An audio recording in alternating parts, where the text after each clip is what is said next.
software platforms that are aimed at liberating data from Public Utility Commission filings and helping utilities better engage their customers. I love that, liberating data. Prior to launching Quad ROI, Mark led research efforts at Franklin Energy, which is a provider of implementation services for utility-funded energy efficiency programs. He also has experience as a consultant providing market diligence insights to private equity investors and as an industrial engineer, and Six Sigma Black Belt at Merck & Company. Mark holds a degree in industrial engineering from Northwestern and an MBA from Harvard Business School. After Mark, we'll hear from Rich Sadlowski, who is CEE's Director of Engineering and Business Development. And in that role, Rich is actively involved in program development, research, and product development, largely in the commercial and industrial sectors. He leads CEE's largest efficiency program, the One-Stop Small Business Lighting Program, and has done recent work including launching a new program called Energy Intelligence for Small Industry, wrapping up a large pilot on rooftop units, which we heard a bit about, and developing a mobile app for field auditors. So prior to joining CEE 19 years ago, Rich held positions at Lawrence Berkeley Lab, Pacific Northwest Lab, and Ames Laboratory. We're happy to have him here too. And then after Rich, we're going to hear from Tim Hebrink. And Tim is a staff scientist in 3M's Corporate Research Lab. And he brings 29 years of polymer and energy efficiency related product development experience. His expertise in innovation and polymer properties and processing has earned him 39 issued patents and 58 pending patent applications, covering novel optical polymers, optical film designs, polymer films with improved properties, and novel applications of polymer films. Can anyone guess the unifying word in Tim's work?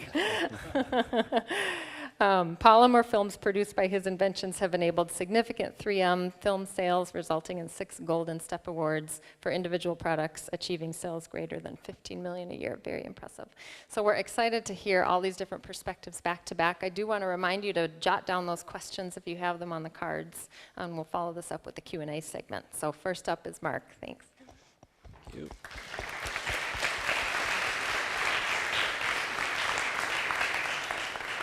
Well, good evening, everybody. Can you hear me okay? Thank you all for being here. Thank you for CEE for putting on such a great event. And excited to be a part of it. And I want to take a minute to introduce you to my daughter, Emma. She's always been a big believer in farm-to-table eating.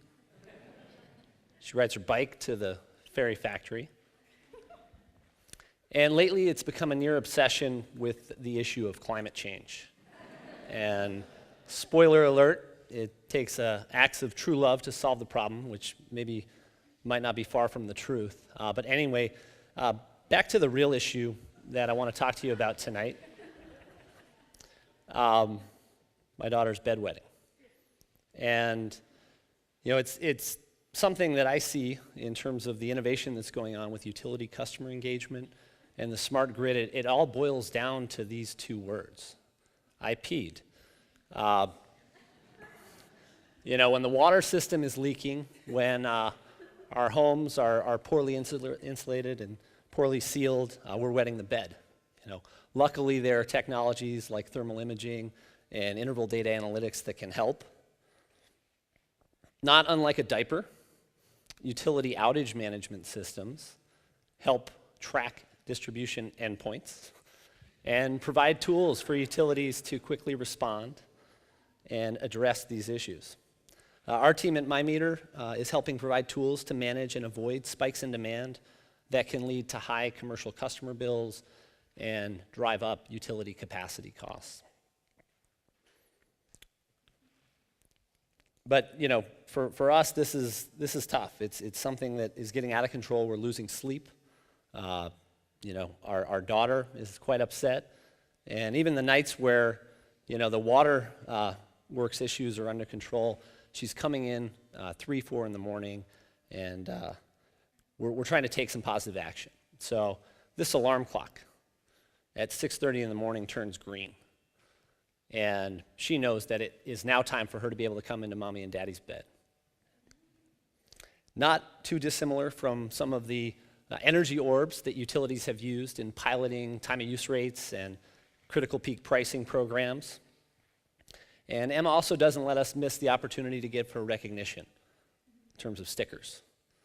One sticker if she stays dry, another if she stays in her bed through the night.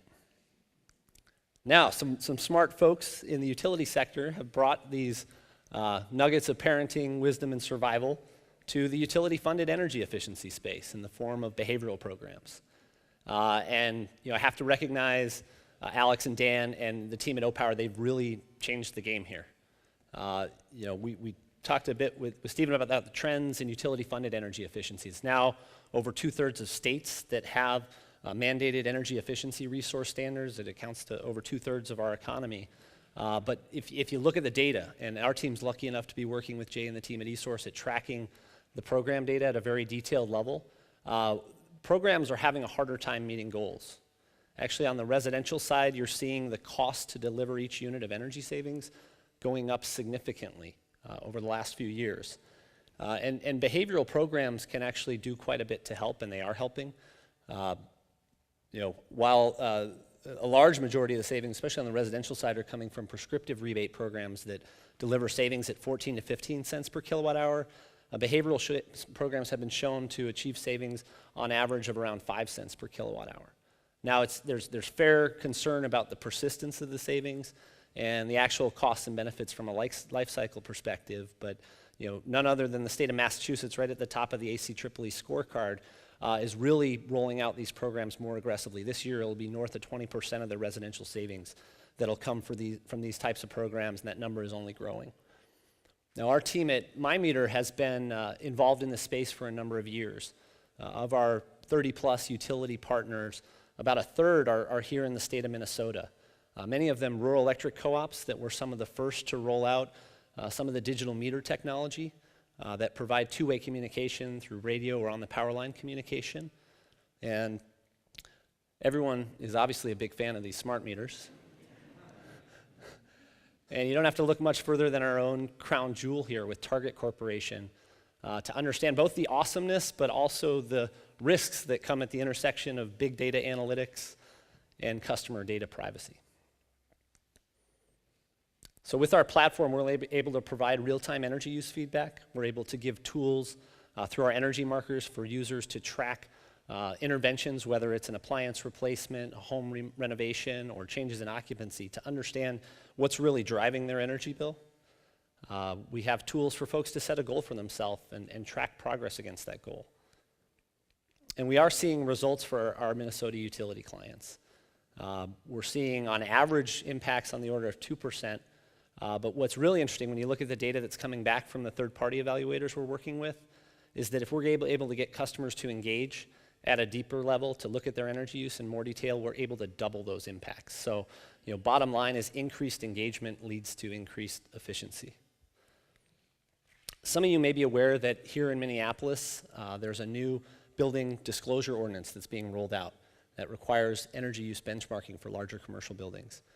And if you can imagine taking that, turning it into a friendly competition so that, my wife's law firm up on the 42nd floor of the IDS Center is signing on and accepting a challenge to make a difference in their workplace energy use, you get a little bit of an idea of some of the things that our team is working on right now. This is downtown Charlotte, North Carolina.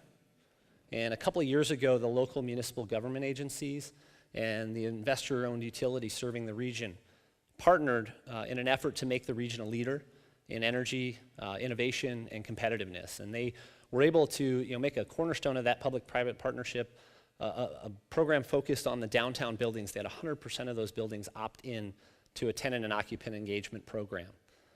That pilot, they tried a few different things. They learned that letting coworkers leave plastic crabs on the desks of their coworkers and tweet about it actually led to a lot more engagement than putting big, expensive, clunky kiosks in the lobby of the buildings. And they're actually ripping out the kiosks, they're keeping the plastic crabs. And our little team based here in St. Paul has an opportunity to work to build out a mobile-friendly platform to engage as many of those office workers as we can and take the program statewide. And it's given us the opportunity to hire up, to employ some very talented Minnesotans with some technology-based work. And speaking of talented Minnesotans, this is the Butcher and the Boar in my neighborhood here in Minneapolis. And I don't know, how many retail businesses can you think of where you get to consume the products before you pay for them? Why get in the way of you and your next Surly by having you provide payment ahead of time? And utilities aren't that dissimilar. We're actually working with our utility partners to introduce prepaid billing, to treat your electric, gas, and water usage more as a fuel tank than as a bar tab. And the results are pretty compelling. There's research that shows that you can achieve 5 to 10% energy savings just by introducing this type of program. And granted, it may be a lot easier for a rural cooperative, a member-owned cooperative to introduce this, or a municipality, than perhaps an investor-owned utility that has equity shareholders. And I think one of the things to take away is that I still think that's a big part of the innovation that we need to make sure that this can be a win-win-win for the utilities, their customers, and the shareholders, because it has to be that it's good for the bottom line to help customers save energy. Another big challenge that I see is kind of the blurring of the lines between energy consumers and energy generators. We're seeing, and I talked to some smart folks in the utilities and power distribution systems that really see what they call this holy grail. And it's enabled not just by technologies, but by advances in the markets that are really blurring the lines between demand and supply. And, I think as you see even more declines, precipitous declines that we've seen in solar power costs, with new technologies for demand response, from ice energy to smart thermostats to electric vehicles, that we're going to need more and more tools to help customers manage being both consumers and suppliers.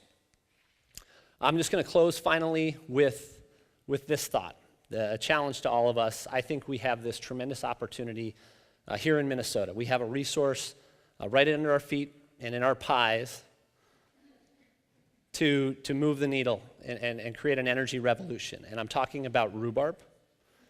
It grows like a weed in my mother-in-law's garden, and probably in yours as well. And this year, researchers at Harvard have found that the organic molecules in rhubarb that help to facilitate photosynthesis can be harnessed in reliable, scalable, aqueous flow batteries. And these batteries can be scaled up and commercialized at a cost much less than the rare metal batteries that are currently out there. And so I think we need a Minnesota Moonshot program. I think we need to be wheeling our wheelbarrows full of rhubarb down to the park, pressing out the molecules. Maybe we have a do-it-yourself backyard kit. Rhubarb energy storage for all. Seriously, the alternative is we tell Emma to stay dry and finally find out what frozen things do in summer. Thank you.